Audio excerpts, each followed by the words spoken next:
Lecture du livre du prophète Ésaïe, chapitre 7. Nous aborderons le roi de Syrie et le roi d'Israël se liguent contre Jérusalem. Ils ne prévaudront pas. Ensuite, nous lirons « La Vierge enfantera un fils nommé Emmanuel ». Et ensuite, des mots qui doivent fondre sur Juda. Verset 1.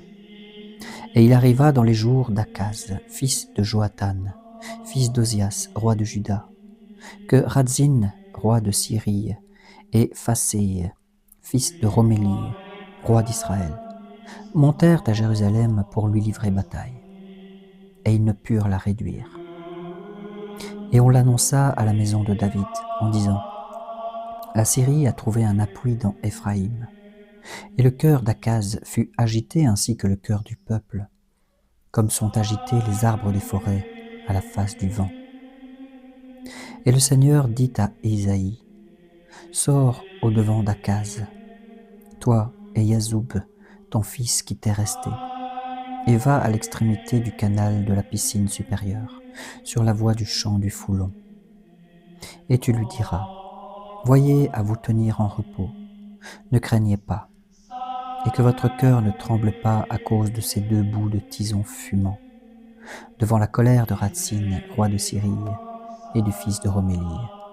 Parce que la Syrie, Éphraïm et le fils de Romélie ont formé de mauvais desseins contre vous en disant « Montons contre Juda et mettons-le en mouvement. Faisons-le venir à nous et établissons-y pour le roi, le fils de Tabéel. Voici ce que dit le Seigneur Dieu. Cela ne subsistera pas et ne sera même pas. Mais la capitale de la Syrie est Damas, et le chef de Damas est Radzin. Et encore 65 ans, et Éphraïm cessera d'être un peuple.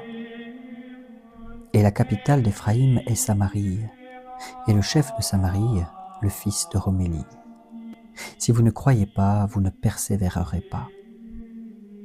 Le Seigneur parla encore à Akaz en disant « Demande pour toi un miracle au Seigneur ton Dieu, au fond de l'enfer ou au plus haut des cieux. » Et Akaz dit « Je n'en demanderai pas, et je ne tenterai pas le Seigneur. » Et le prophète dit « Écoutez donc, maison de David, est-ce peu pour vous d'être fâcheux aux hommes, puisque vous êtes fâcheux même à mon Dieu? À cause de cela, le Seigneur lui-même vous donnera un signe.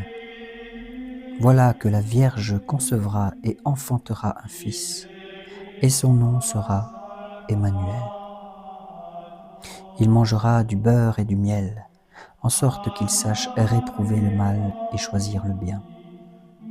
Parce qu'avant que l'enfant sache réprouver le mal et choisir le bien, la terre que tu détestes sera abandonnée de ces deux rois. Le Seigneur amènera avec le roi des Assyriens sur toi, sur ton peuple et sur la maison de ton père, des jours qui ne sont pas venus depuis la séparation d'Éphraïm d'avec Juda. Il arrivera en ce jour que Dieu sifflera pour appeler la mouche qui est à l'extrémité des fleuves de l'Égypte et l'abeille qui est dans la terre d'Assur. Et elles viendront et elles se reposeront toutes dans les torrents des vallées et dans les cavernes des pierres et sur tous les arbrisseaux et dans tous les trous.